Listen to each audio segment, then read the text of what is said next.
Chapter 1. System. Have you arrived too early? Qin never anticipated that after dividing into arts and sciences in his second year of high school, he would once again fall under the scrutiny of Old Lu. What a stroke of misfortune. Old Lu, his first-year homeroom teacher and biology instructor, was known for his diligence and dedication, a veritable taskmaster. He had once berated a declining student for over half an hour in the corridor outside the classroom. With a score of 472, Qin barely scraped by to qualify for an undergraduate program. In Old Lu's eyes, he was hardly worth sharing a table with. At that moment, a sudden chime echoed in Qin's mind. Instantly, a translucent panel materialized before him, revealing lines of white text that floated into view. At the age of 22, you graduated from vocational college. After swiftly amassing your first fortune, you established a company that flourished effortlessly. By 23, your enterprise rapidly expanded, reaching a valuation of over 10 million. At 25, your career peaked, your net worth soaring past 100 million. Yet the indulgent lifestyle of excess dulled your ambition. You overlooked the lurking dangers within your company, and it teetered on the brink of collapse.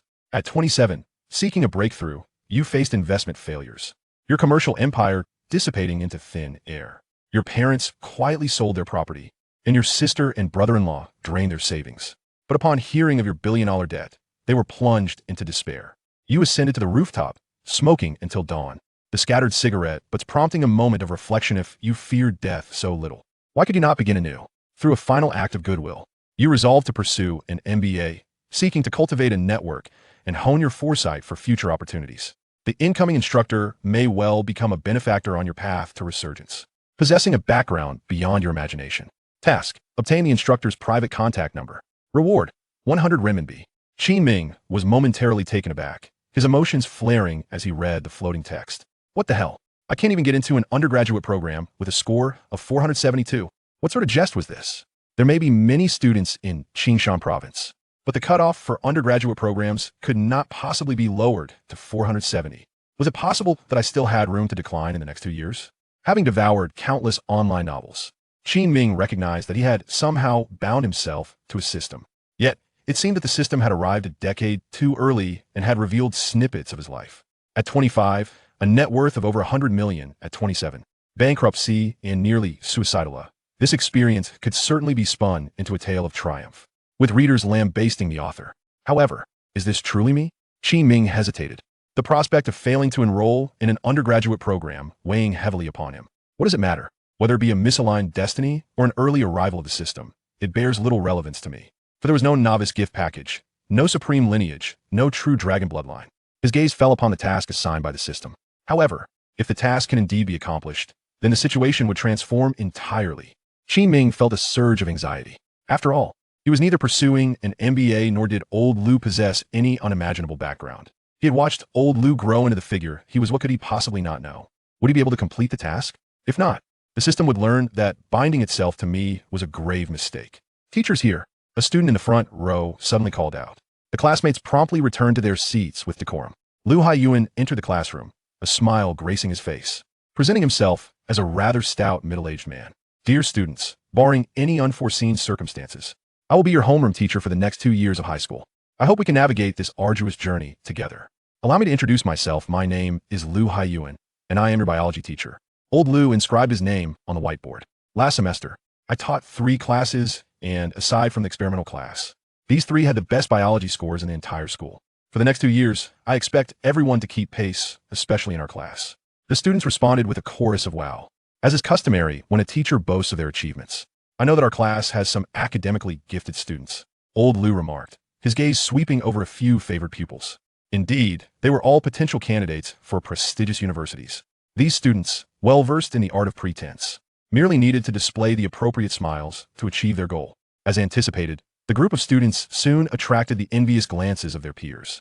Of course, there are also some students whose performance is not particularly stellar. He continued.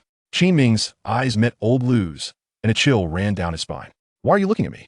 But that is of no consequence. All students are equal in my eyes, regardless of their performance. There was no need to mention subpar grades while fixing his gaze upon me. Was there? Whether obedient or mischievous. Damn, even the mischievous ones are looking at me. Old Lu, if you keep this up, I might genuinely become upset. Classes officially commence on Monday, and in the next couple of days. I advise you all to regain your study momentum. Every second counts in the second year. Finally, I must mention 2 more things. On Monday morning, officials from the Municipal Education Bureau will visit our school for an inspection, so please perform well. Old Lou appointed a pretty girl as the class representative. Chi Ing will serve as our class representative for the next couple of days. We will hold elections for class officers during the evening study session on Monday. You may head home if you have no matters to attend to. If you do, please find me in my office. After Old Lou departed, Jia Mingkai poked Qin Ming in the back, a lecherous glint in his eyes. The two had only recently acquainted themselves upon arriving in class. Dude, Qin Ming, do you have a vendetta against the homeroom teacher? He must hate you immensely to have looked at you so intently when mentioning students with poor grades. Look at me. I thought he was looking at you. Perhaps he was eyeing my desk mate. At this moment, one must never admit it. Jia Mingkai chuckled. I scored 570. A solid score for a regular class. Not too shabby for a prospective candidate for a top university. Jia Mingkai glanced at Qin Ming's desk mate, a rather quiet girl, and lowered his voice. Your desk mate scored 630. The top of our class. Qin Ming was taken aback. Then why is she sitting next to me? Is she not concerned I might lead her astray? Casting a glance at his female desk mate, he could only see her profile. Vaguely familiar, she must be a classmate from the first year, though he couldn't recall her name. However, she had performed exceptionally well in the first year, often placing within the top 3. Jia Mingkai wore an expression that seemed to say, as expected, she is indeed looking at you. I have no personal grudge against Old Lou. Qin Ming chuckled awkwardly. But my grades could indeed tarnish his reputation in education. Wow, impressive, Old Lou observed as Qin Ming cautiously approached the office. What a stroke of misfortune. Qin Ming, what can I do for you? Old Lou inquired, lifting his teacup and glancing at the computer screen. Teacher, could you provide me with your mobile number? My parents wish to discuss my studies with you at their convenience. Qin Ming sought to test whether he could accomplish the task. If he failed, he would simply follow the conventional path. Waiting until he amassed a fortune by the age of 25 retirement would be a breeze. Bankruptcy would not be an option. Old Lou chewed his lips, neither granting nor denying the request, instead fiddling with his mouse for an eternity, applying pressure on Qin Ming until he neared a breaking point, before finally uttering, you scored 470 last semester, did you not? Qin Ming immediately began to perspire. Old Lou relished steering every conversation towards academic performance. The weather is splendid today, look at the sun. So glaring, doesn't it resemble your score of 470? This hot water is delightful, doesn't it remind me of your 470 score? Making it hard for me to speak. 472. 2 points are still my achievement. Huh. Old Lou adopted an almost mocking demeanor. Without uttering a word, his expression of derision nearly shattered Qin Ming's resolve. Taking a sip of tea, Old Lou pointed at the computer screen, where the seating chart of the class was displayed. I'm adjusting my seat and specifically arranged for Gong Xiaobi to be my desk mate. You've been classmates since freshman year, so you're already familiar with each other and share topics to converse about. She still ranks first in our class. Academically, she can guide you. If you don't score above 500 in the upcoming National Day exam, he'll personally deal with you. Qin Ming was somewhat bewildered. What on earth is happening? The top student as my desk mate is a special arrangement by Old Lou. This feels off. When did Old Lou become so benevolent? This is absurd. Qin Ming began to see the nuance. While Old Lou's words appear to be a gesture of care, if one disregards the academic aspect, it resembles the White Emperor City entrusting the future to another. Thus, Old Lou's true intention is not for her to assist me, but rather for me to guide her. Academics. The likelihood of me contending with the Trissolarians is greater than this. Qin Ming felt a sense of urgency. Or is it in terms of daily life? Tentatively, he remarked, Teacher, if Gong can help me improve my grades, I will ensure her well-being in daily life. I will absolutely not allow her to be bullied or isolated by anyone, and I will help her integrate into our collective life. I never agreed to score 500. Old Lou shot a surprised glance at Qin Ming. Damn it, Ming, you are truly a genius. Chapter 2. A contact is a kiss of the soul. Stepping out of the office, Qin Ming's emotions were stirred. As soon as he received Old Lou's mobile number, a voice in his mind signaled the completion of his task. Eagerly, he pulled out his phone. Indeed, a transfer notification appeared. The balance in his bank account had surged from 38.8 to 138.8. The task was genuinely achievable. Old Lou was neither a university lecturer nor possessed any extraordinary background. He was merely a teacher who ruthlessly pooh-eyed underperforming students and valued their scores above his own life. Yet, after acquiring his mobile number, the task was still completed. Qin Ming realized that although the system had arrived a decade early, as long as he fulfilled his objectives, he would still earn rewards, even if the characters, locations, and times were all erroneous.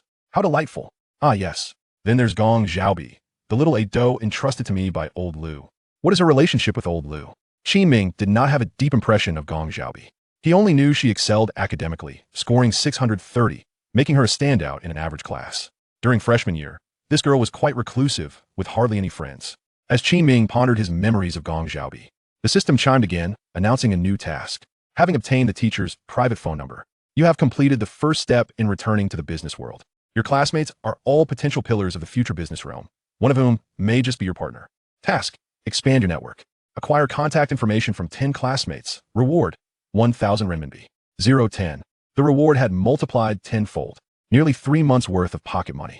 Qin Ming savored this opportunity and swiftly returned to his class. This task presented by the system was akin to a pillow being offered to someone who was already sleepy. Even without this task, Qin Ming would have sought to expand his circle in the new class.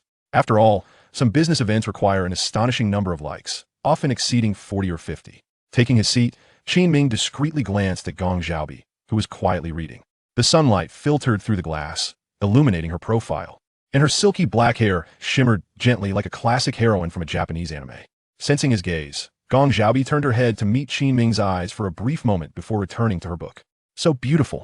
Qin Ming felt his heart race faster than the second hand of a clock. Holy moly! His phone vibrated. Could it be that she likes me? One illusion. The immediate priority was to complete the task. Qin Ming turned to Jia Mingkai, whispering mysteriously, "Old Jia, I have a string of wicked English codes. Add me to your contacts so we can report them." Jia Mingkai wore a "how can you assume I'm that kind of person" expression, claiming ignorance of what Qin Ming was saying. Yet he quickly took out his phone and cheerfully added Qin Ming's contact. In the joyful atmosphere, Qin Ming collected contact information from 10 classmates, watching the 1,000 renminbi land in his bank account. Indeed, romantic feelings are the primary driving force of productivity. Qin Ming couldn't help but feel sentimental. After the class representative finished counting attendance, students were free to leave. Qin Ming politely declined Jia Mingkai's invitation to the internet CAF, packed his bag, and headed home. Before leaving his seat, he glanced at Gong Xiaobi once more. Should I greet her? After all, she is old Lu's person. Building a good rapport with her may allow me to enjoy a few good days under old Lu's guidance for the next 2 years. While contemplating, Gong Xiaobi's gaze suddenly turned towards him. Eye contact felt like a kiss of the soul. Qin Ming suddenly felt as if he had been forcefully kissed. The carefully prepared greeting vanished from his mind, and he awkwardly nodded before turning to flee. What a disaster. After all, we are desk mates, so there will be plenty of opportunities to greet her in the future. Qin Ming's home was in the nearby Jinxiu Huafu community, approximately 700 to 800 meters from school. During middle school, Qin Ming was often awakened by the morning bell of the school, and once awake, he could never fall back asleep. Since then, Qin Ming silently vowed that when he gained power and influence, he would surely destroy that wretched school. The opportunity arrived more swiftly than Qin Ming had anticipated. After graduating from middle school, the reputation of the school tarnished rapidly in the eyes of relatives, because Qin Ming was admitted to that very school. Aside from the key high school, there was also the provincial experimental school, the best high school in the province. Thus, although the community was nearly 30 years old and somewhat dilapidated, property prices remained robust, averaging above 15,000. Qin Ming's family resided in a modest apartment of about 70 square meters, consisting of 2 bedrooms and a living room. The master bedroom served as the sanctuary for Mr. and Mrs. Qin. The second bedroom was a chaotic space shared by Qin Ming and his sister Qin Miao, featuring a bunk bed. Though small, the house was clean and tidy, adorned with a warm ambience. Ding! Upon hearing the sound echo in his mind, Qin Ming perked up. A new task had arrived. Clothes make the man, and business failures can lead to losing everything. Your attire, a cheap suit bought by your sister, makes you appear quite incongruous among your classmates. Task: refresh your appearance. Use the reward to purchase a set of clothes befitting your status. Reward: 1,000 renminbi. Is my future self living in such poverty? Qin Ming couldn't help but scoff. Damn it. All those apocalyptic novels were a waste if I didn't even think to stockpile supplies for emergencies. Clearly, he had not read enough. Tonight he would binge read. While he grumbled, Qin Ming felt a weight in his heart. Although he had not personally experienced it, the system's description suggested that his future life would be exceedingly arduous, especially for someone who had once been affluent, only to descend to wearing outdated clothing from years past. A staggering psychological gap. It was no wonder he would be driven to the rooftop, especially the double blow against his parents and loved ones. A frugal material life could be endured, but the disdain from others and the betrayal of friends and family. What? He owes $1 billion? Damn it, let's restart. However, on the other hand, the current situation felt invigorating to Qin Ming, as if a realm of vibrant possibilities lay before him. After all, I have not suffered, nor have I experienced the pain of childbirth, but I shall enjoy the blessings. Qin Ming opened Douyin and searched for men's fashion, saving a few images afterward. He rode his electric scooter to the nearest pedestrian street. 10 minutes later, Qin Ming emerged from the street, clad in a black short-sleeve shirt, straight-cut trousers, and patterned sneakers, muttering curses under his breath. These unscrupulous bid merchants truly deserve their fate. They charge me $500 for something that costs less than $100 to procure. Your father mentioned $300, and yet, who taught you to sell it outright? Don't you have any scruples? What a disgrace. Having spent his money and vented his frustration, he lamented, "You truly deserve to be crushed by the e-commerce giants. It seems I'm utterly outmatched by these unscrupulous individuals." Chapter 3. This store is toxic. Though I may curse it, the outfit chosen by Qin Ming looks rather splendid when worn. Most importantly, it creates an illusion of height. In the Aoyama province, where a height of 170 centimeters is considered somewhat lacking, Qin Ming, standing at 185 centimeters, is of average stature, yet not particularly remarkable. However, adorned in this attire, his visual height seems to reach 188 centimeters, and that is without tucking in the black short-sleeve shirt. If he were to elevate his waistline, his visual height could even soar to 190 centimeters. Indeed, the fashion bloggers on Douyin possess some merit. Qin Ming is quite pleased with this stylish ensemble, devoid of any extravagant embellishments. Unlike many who merely pose and preen, these bloggers seem to only entice the likes of Ceylon. What else can they truly offer? Meanwhile, Qin Ming's gaze fell upon the translucent panel, which indicated that the system had completed its task. Use the reward to purchase an outfit befitting your status. Reward, 1,000 renminbi. Completed. Elated, Qin Ming pulled out his phone to check his balance. 388 renminbi. What could this sum procure? It could buy 25 eyebrow pencils, a bottle of Wulianya liquor, or sustain him with groceries for 3 months. Even his older brother could establish an internet cafe across from the school with this amount. My goodness, that is 2,000 a day, 14,000 a week, 60,000 a month, 6 million a year, 2 years, and I could achieve financial freedom. How exhilarating. Qin Ming then hurried to Hailan Jijia to buy an old-fashioned two-piece ensemble for his father, spending 289 renminbi. His father, an ordinary white-collar worker, earns just over 4,000 a month. The clothing he wears is several years old, a white shirt purchased for an uncle's wedding, although it is usually well-ironed. The collar and cuffs show signs of wear, revealing its age at a glance. The Qin family is of modest means. Both parents are typical wage earners. And a few years back, the family incurred some debt due to his grandmother's illness, leading to a rather frugal existence. Fortunately, Qin Miao, attending university, does not often require funds from home. Nevertheless, turning a college experience into a survival guide for the apocalypse is quite disheartening. Qin Ming's academic performance does not necessitate any additional tutoring, thus saving another round of expenses. Why does mentioning this evoke such a sense of hardship? He swiftly purchased a split-knit sweater for Lu Fengying, which fits snugly and is static-free, perfect for autumn, at 310 renminbi. Finally, after some contemplation, he bought a pair of round-toed low-heeled leather shoes for Qin Miao, which are comfortable and do not pinch. This year, she has entered her senior year of university. Indeed, she is the only one in the family to hold a bachelor's degree. Reflecting on his impending vocational diploma, Qin Ming felt a deeper sense of despair. Upon returning to the pursuit of a diploma, would he not be mercilessly mocked by Qin Miao? With the onset of the autumn recruitment season after the start of the university term, those little leather shoes would certainly come in handy. They cost 260 renminbi. In total, he spent nearly 900 renminbi, leaving him with just about 1,000 RMB. Qin Ming's eyelids began to twitch. Had the dollar tide swept away his funds? Just moments ago, he had won 800 renminbi. Spending money feels as fleeting as water. How could he have spent so much on mere trifles? Has he indeed spent excessively? Well, it certainly seems so. Should I return Qin Miao's little leather shoes? Qin Ming hesitated, his thoughts swirling. After all, with Qin Miao's mediocre undergraduate background, what kind of reputable company would be foolish enough to recruit her? Haha, what a joke. Even a pair of dad shoes would suffice to impress HR. Why the obsession with little leather shoes? Why so vain? What advantage could a pair of shoes worth over 200 bring? Clearly none. Perhaps some foolish classmates would mock her for her frugal appearance, dressed in clothes costing around 200, yet donning shoes worth 300. Was she not afraid of twisting her ankle? So why buy them in the first place? Qin Ming tightened his grip on his phone, resolutely pushing open the store door and marching inside. I want to return this. 2 minutes later, he emerged with a women's striped shirt in hand, fuming and stomping his feet. Damn, this store is toxic. Once inside, one can't help but want to buy everything. Time to leave. Deep Blue, hurry and assign me a task. I'm down to 700 yuan. On his way home, Qin Ming noticed a crowd gathered at a traffic light, curious about what had transpired. Upon witnessing this scene, his expression stiffened, and unpleasant memories surged in his mind. During the summer vacation, he had encountered a similar situation at an intersection where a large crowd had gathered, and he mistakenly thought it was an argument between elderly women. He squeezed his electric scooter into the throng, just as a traffic cop checking helmets looked up. They exchanged a moment of mutual surprise, followed by a resigned smile. Well, look who is here to collect a fine. The officer handed him a ticket. Qin Ming shook his head with a wry smile. Seriously? Is it customary to demand money on a first meeting? Great, which fool bumped into my scooter? Let me out of here. After donning his helmet, he pushed deeper into the crowd, only to realize it was the scene of an accident. In the center stood two individuals, a girl wearing a pink helmet, strikingly beautiful with an unwavering gaze, silent as she resembled a proud white rose, and a middle-aged man seated on the ground, incessantly clamoring for compensation and seeking the girl's guardians. Auntie, what is going on? Qin Ming was always eager to glean the latest gossip. Each time he returned home, he could easily blend into the village's gossip network, often engaging in conversations until the very end before heading home. It wasn't that he relished gossip. He simply understood the peculiarities of those elderly women. If he left even a moment early, they would inevitably shift the topic onto him. It was clear what had happened. The young girl had collided with someone on her bike, and now others were demanding money from her. The aunt, munching on sunflower seeds, appeared unfazed.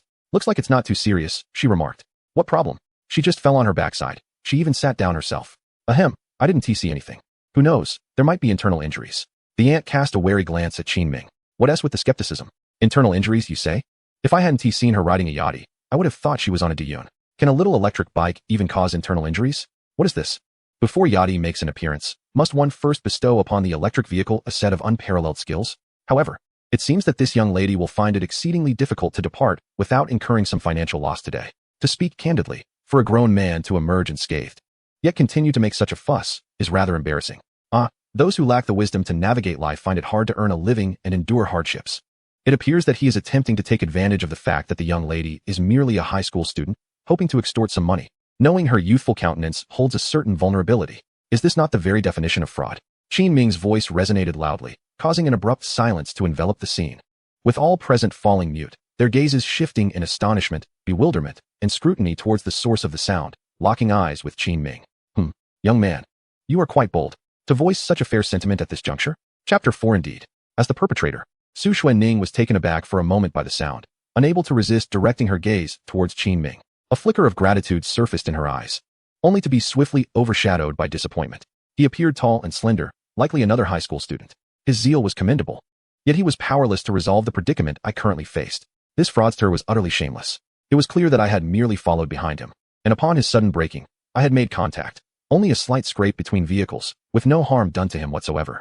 I had even promptly apologized. Yet, he turned to glance at me, and then dramatically collapsed to the ground, claiming I had injured him. What kind of person behaves in such a manner? And what of this audience?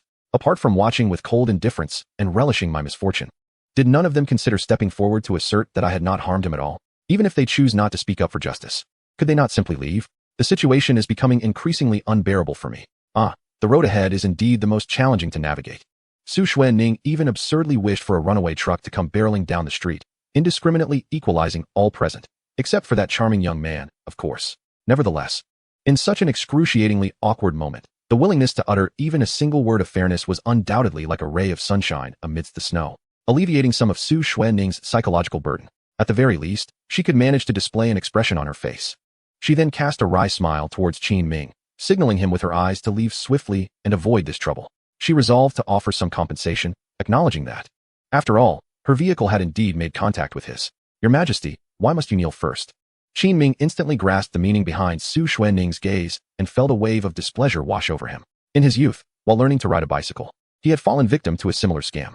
An elderly man had observed him practicing alone in the neighborhood, lunged at him, and then clung to him, claiming he had been knocked down. The absurdity was that it was a four-wheeled bicycle. Ultimately, it was his father who had to offer apologies, financial reparations, and smiles to resolve the matter amicably. Thus, whenever Qin Ming encountered a fraudster, the image of his father bowing and smiling in contrition would flash in his mind, dragging along with it the unpleasant memories that darkened his mood. This is precisely why, just moments ago, Qin Ming boldly articulated the truth behind the deceitful act. If you wish to extort money, so be it. But what gives you the audacity to summon another's parents? Is it merely because you believe yourself to be in the right? Does humiliating a minor not satiate your insatiable desires?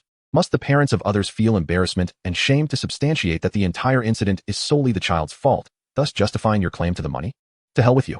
Young man, this matter does not concern you. You should leave promptly. The aunt munching on seeds hesitated for a moment before sternly addressing him. Her eyes urged Qin Ming to avoid further conflict. With so many adults present remaining silent, what right does a child have to interject? Numerous spectators wore expressions of bemusement, reveling in the spectacle. Acts of chivalry? A hero rescuing the fair maiden? Alas, he is still too young. Additionally, there were those who thrived on chaos, their faces betraying a hint of schadenfreude. Qin Ming appeared to be the quintessential high school student, standing up at this moment, capable of little more than sharing the scorn directed at the girl. Did he truly believe that no one discerned the ruse? A meddler. He seemed to carry an aura of misfortune, creating a bubble of isolation around him, akin to Su Xuanning. Qin Ming bore an expression of indifference. Humanity, at times, can be wretched. When faced with injustice, individuals often remain silent like their inept husbands, yet ridicule those who dare to speak out. The sprawled middle-aged man, upon hearing Qin Ming accuse him of deceit, displayed a fleeting moment of guilt. He undoubtedly recognized his own duplicity. However, upon observing Qin Ming's youthful visage, he felt a surge of confidence. High schoolers and college students, before stepping into society, are often molded by their schools and parents to lack any real assertiveness. Confronting them is akin to kicking a pillow. Who are you accusing of deceit? Did you witness her colliding with me? Are you two in cahoots? So young, and yet learning to engage in romance like the rest? I truly wonder how your parents have raised you. Su Xuanning turned pale at his words, her clenched fists trembling slightly, overwhelmed by a tide of indignation. She felt a profound sense of injustice for Qin Ming. What fault did he bear? He merely spoke a word of fairness. Please, you should leave. This matter does not involve you. Thank you. Tears glistened in her eyes as she quietly urged Qin Ming to depart. This situation had no bearing on him. For him, it was an unwarranted calamity. She did not wish to drag anyone else into this mess. How dare you slander my father? Qin Ming did not respond to Su Xuanning's plea, but retorted coldly. My parents never taught me to engage in deceit. What of yours? A collective gasp resonated throughout the crowd. Many gazes shifted, scrutinizing Qin Ming anew. Good heavens! He has chosen to wield the sharpest of verbal weapons right from the onset? Su Xuanning was momentarily taken aback. How exhilarating!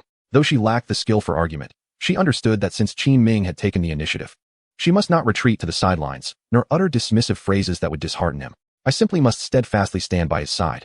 Su Xuanning inhaled deeply, gritting her teeth. Indeed, indeed. Such a scoundrel. Well played. Qin Ming silently applauded her. Had Su Xuanning broken down in tears or clutched at him in desperation at that moment, he would have surely exploded. However, when one proclaims indeed, indeed, it signifies that they are an exemplary support, augmenting the situation. The middle-aged man had not anticipated that as Qin Ming initiated the confrontation, he would lose his parents. Is this a high school student?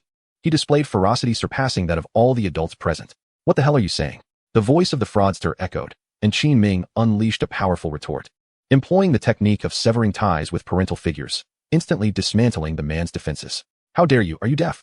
Qin Ming unleashed his full fury. Was it merely money you sought? Come then, your father will provide it. Damn it. Let us see if I have enough money for you. How much do you require? Damn it all. How could you, a student, exhibit such a lack of decorum? You are not even fit to be compared to a common prostitute. Yet you dare to discuss manners with your father? I ask you, do you want money? Do you? Qin Ming brandished his phone, exuding an air of wealth as if he were willing to buy the fraudster's life, leaving many onlookers awestruck. The middle-aged man's face turned ashen. If he were to demand money now, he would have suffered insults in vain. Yet, to refuse would mean enduring further humiliation. The choice was not difficult. Dare to offer less. Go ahead, flaunting your parents' money. The man turned his head, unable to meet Qin Ming's gaze. Qin Ming dismissed him as mere barking. Hand over your phone. Are you truly giving it? Su Xuanning grew anxious. How could Qin Ming stand up for himself and allow the man to pay? I'll handle this. I have the funds. Su Xuanning was more than willing to cover the expense, having relished Qin Ming's fierce rebuke. No need. Qin Ming's tone was so assertive that Su Xuanning dared not act. He seized the middle-aged man's phone and operated it for a moment, then retrieved his own to do the same. Su Xuanning stood by, feeling anxious and uncertain about how to mediate. Sigh. Perhaps she would reimburse him later. Is 1,000 enough? Not nearly. What can 1,000 accomplish? The middle-aged man was resolute in his intent to extract a hefty sum from Qin Ming. Let us see you act high and mighty. Is 3,000 sufficient? The man faltered momentarily. 3,000? That was more than half a month's salary. Truth be told, he sustained no injuries, yet after enduring a tongue lashing, he could earn over 3,000? Enduring the boss's ire at work wouldn't yield such a profit. To him, Qin Ming appeared to be a foolish, wealthy heir, one who thought he could simply throw money to resolve matters. Such individuals possess two distinct traits, wealth and a volatile temper. The middle-aged man hesitated. Not enough. Add 500 more, and I'll be satisfied. Asking for too much might verge on extortion. Is 5,000 sufficient? Qin Ming's expression remained calm as he stated a figure. At this, everyone present was left in stunned silence. Chapter 5. You want him to just comply? Deal. The middle-aged man twitched his lips, barely able to suppress a grin. It was the equivalent of his monthly salary. Such a wealthy scion, truly a fool with money to spare. The scolding he received earlier? Who got scolded? It could barely be classified as an injury at work. Su Xuanning was in a daze. 3,000 was still acceptable, but 5,000 truly exceeded her psychological price threshold. Isn't that excessive? Excessive? If you say that, others might think I can't afford it. Just 5,000. Qin Ming was not surprised by the middle-aged man's reaction. A smirk crept upon his lips, revealing unabashed mockery. As if to say, You agree to this paltry sum? I thought you would demand more. Su Xuaning puffed her cheeks. Fine. 5,000 it is.